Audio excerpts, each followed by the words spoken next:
台北大巨蛋伫咧去年启用，有举办真侪精彩的比赛甲活动，累积3000外件的棒球文物甲珍贵相片。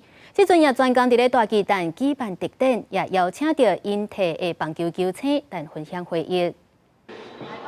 退役了后，搁再出现瓜台湾周书杰、潘伟伦、韩德徛港台。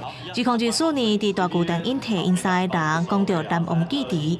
那2天隐退的活动，这是我们这一代球员是完全没办法想象的。然后我们跨了3个时代，所以对这个巨蛋的成立很有感。周书杰讲真欢喜，引退阁会当参与大巨蛋的比赛。家己甲2018年一场比赛讲出3支红布朗的球衫就出来。瓜台湾提供2021年中信兄弟冠军球衫，佮引退手套等等。啊，那潘伟伦是提供国家队的18号球衫甲比赛球。大巨蛋头一届特展，万雄巨蛋为3000多件文物和相片当中，拣出一寡来展览，包括头一届国际赛亚锦赛王争治的签名球。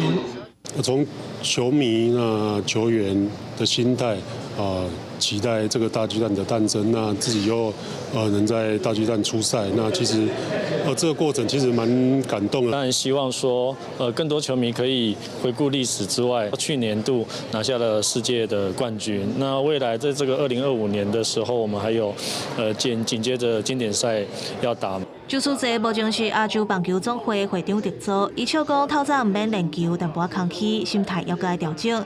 瓜台湾咧开花店成立运动协会，嘛伫咧中信球团食头路。啊，那潘伟伦和统一球团也搁咧规划讨论新的头路。3个人退役了后，和棒球也有牵连，嘛欢喜看到台湾的棒球发展的进步。公视新闻综合报道。